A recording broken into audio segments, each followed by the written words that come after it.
aside from yung flood control scam nitong pamahalaan ni Marcos Jr., ang hindi natin mapatatawad sa ginawa niya ay yung ginawa niyang pagkidnap kay Pangulong Duterte, sapagkat hindi po lamang si Pangulong Duterte ang kanyang kinidnap. Kinidnap niya ang pag-asa ng Pilipino, kinidnap niya ang dignidad ng Pilipino at ang ating kasarinlan. At ngayon po ay katawa-tawa po ang lagay ng Pilipinas sapagkat pinababayaan nating kunin ng banyaga ang sarili nating mga mamamayan na hindi man lang natin ipinaglaban, bagkus ay kusa pa nating ibinigay. Madam Risa naman, hindi ka ba na iinis sa sarili mo? Noong 2022, nag-file ka ng bill para i-decriminalize ang libel at cyber libel. Sabi mo, ginagamit itong kasangkapan ng mga public officials para iharas ang mga media men. Pagkatapos yung same law na gusto mong mawala na, mapawalang bisa, yun ang gagamitin mo laban sa amin na nagkikriticize sa'yo. Di ka ba nahihiya sa sarili mo niyan?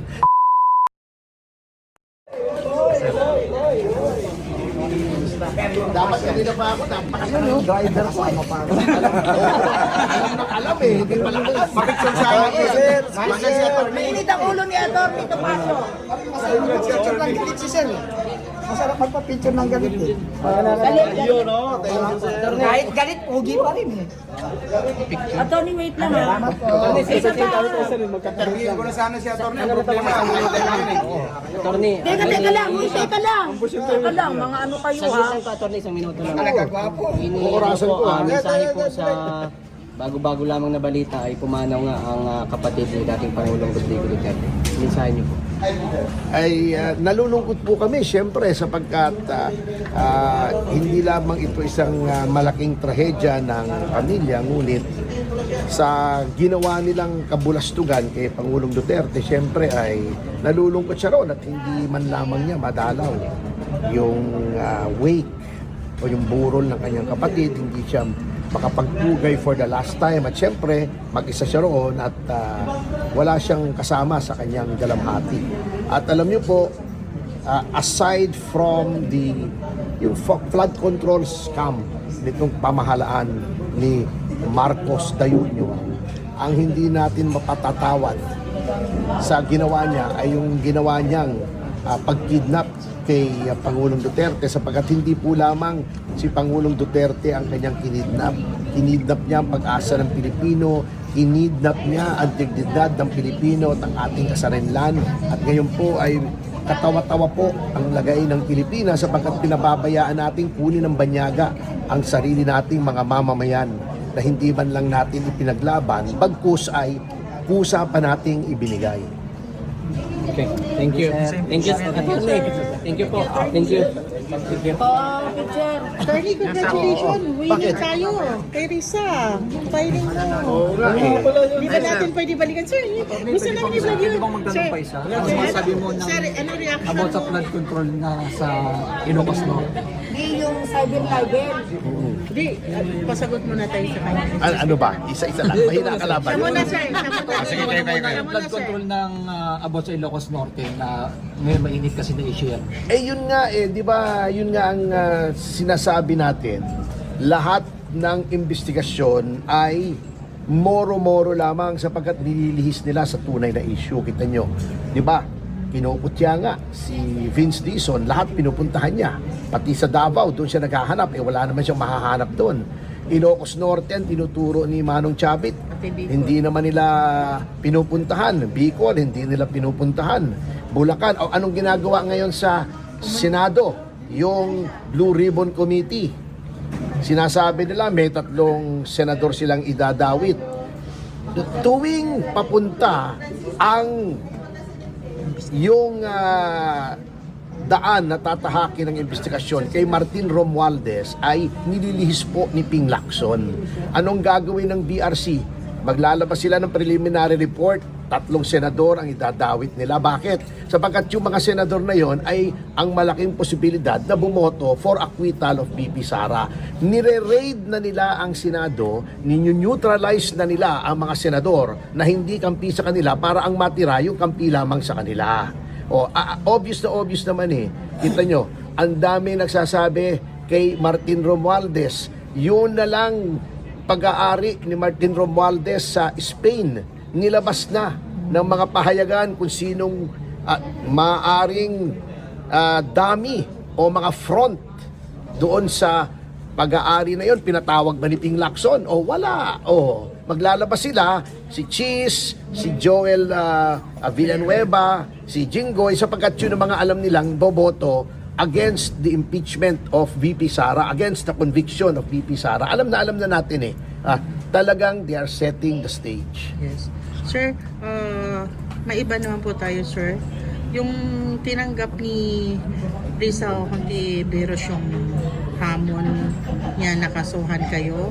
Then, ngayon po nagsalita na yung korte na wala namang basihan ang kaso laban sa Hindi pa naman korte, DOJ. Hindi na nga DOJ, umabot sorry, sa korte. Oo. So, hindi po ba siya nag-apila, sir, after ginak ng DOJ? Ay, hindi. Meron pa naman siyang MR. nag-MR Pero pa siya. kung ako sa kanya, mag-concentrate na lang tayo sa governance. Huwag na nating ipakita sa taong bayan na unang-una, itong kasong ito ni Risa Hontiveros ay nakakatawa. For two reasons. Number one, yun nga, di ba sinabi na rin sa desisyon, hindi ka pwedeng maging masyadong sensitibo kung ikaw ay nasa government. Ikaw ay public servant. Kasama yan eh, yung kritisismo. Number two, Madam Risa naman, hindi ka ba iinis sa sarili mo? Noong 2022, nag-file ka ng bill para i-decriminalize ang libel at cyber libel. Sabi mo, ginagamit itong kasangkapan ng mga public officials para iharas ang mga media men. Pagkatapos yung same law na gusto mong mawala na, mapawalang bisa, yun ang gagamitin mo laban sa amin na nagkikriticize sa'yo. Di ka ba nahihiya sa sarili mo niyan? So tumigil ka na. Oo. At alam mo, kasama sa criticism yan, wag magpakatotoo tayo sa sarili natin na kung ayaw natin yan. Hindi yung kapag sa iba, okay yan. Pag sa'yo, hindi okay yan. Yung batas, di ba? Ito lang, sir, additional question lang po. If ever po, sir, ang MR niya mag-granted and mapunta sa korte, at pagdating sa court at mapatunayan talaga na ikaw lang bisa yung kaso niya, sir, pwede nyo ba siyang balikan sa ganitong uri na harassment na kaso sa Hindi na. Okay na yun, oo. By terminator. Bakit siya babalikan? Sapat na yung nakikita ng mga taong bayan na mali yung ginagawa niya na she is not a public servant who takes criticism. Ayaw niya na napupuna siya. Gusto niya lagi lang siyang tama. Yes. Pagka nagkikriticize siya ng iba, okay, pero pag siya kinikriticize, nagdidemanda siya. Yes. Last na lang, akin yun. attorney. Message nyo lang po kay Risa Hontiveros. Yes. Wala naman. Karapatan niya, hayaan mo na siya. It is her right as it is our right na kami naman ay naghain ng ethics complaint laban sa kanya on the same topic. We will let the concerned authorities decide kung sinong tama at kung sinong mali. Lalabas naman kung sinong tama at sinong mali. At hindi naman na maitatago sa taong bayan. Matili din po ang taong bayan, alam nila kung sinong kengkoy at sinong hindi sa mga naninilbihan. Sir, ito pinakalas talaga, sorry naalala ko lang yung regarding ngayon sa impeachment na binasura po. So, yung Magnificent 7 na hindi tanggap ang reklamo. So, hindi pa nga tapos yung reklamo nila, nag-umpisa pa lang. Alam nyo na, yung sinasabi nyo na ibabasura lamang. So, nagkatotoo po, sir, anong masasabi nyo po? Alam naman natin na moro-moro eh. So why would we participate in the charade? Lalo nang ayaw naming i-refile sapagkat alam naman natin na lokohan na ito eh. Ito mo yung kay De Jesus, yun ang binigyan nila ng due course. Alam naman nilang walang kwenta yon. bago yun sa amin, nakita nilang maraming ebidensya, ayaw nilang tanggapin. So, moro-moro lang. So, na-achieve na nila yung gusto nila, may 1-year bar na, o sana masaya na sila roon. Pero ang sabi po sir ng mga sa part ng nag-file ng complaint na binasoray, ang sabi daw, patunayan daw na lawyer siya ni Lisa. Ano masasabi niyo po? Hindi, ang proof niyan yung kalidad ng final niyang impeachment. Nakita niyo naman kung gaano kanipis at walang attachment. So hindi na namin kailangang patunayan. Kasi ang tawag dyan sa batas, res ipsa loquitur. The thing speaks for itself. Alam naman natin yan naglolokohan lang naman tayo rito May mga patunayan pa sila. The proof of the pudding is in the eating. Ayan, di ba kamote nga daw? Di ba? Ito meant para ibasura talaga. Talagang abogado siya ni Lisa kasi siya yung naging abogado labang kay attorney, Glenchong. Glenn Chong, yan. Sabi niya, ginawa lang daw niya lang yun on his own. Ang ating sasabihin doon is ikwento mo sa pagong. So, attorney. Pahapon, sir. Yung impeachment ni Inday, di ba nagdesisyon na yung Supreme Court? Bakit nag-file pa rin yung Makabayan Black? Hindi, sabi nila tapos na daw yung 1-year ban. Pero merong question ng ibang abogado dyan Kasi di ba February to sila nag-file. Dapat 6. Sabi nila na iba daw dun sa decision sa MR. Pero para sa akin, nakalagay doon executory, di ba? Yung una. Dapat February 6. Sumunod sila sa judiciary. Ba't ba atat-atat kasi? Mas magaling sila. Pero maganda na rin kasi... Si Dilima laging atat-atat yan Mas maganda na attorney kasi halata na hindi sila sumunod sa judiciary. So, possible ma-dismiss ka. Tsaka attorney, pwede naman talaga sila mag-file, which is dapat magkaiba doon sa dating ipinail nila, di ba?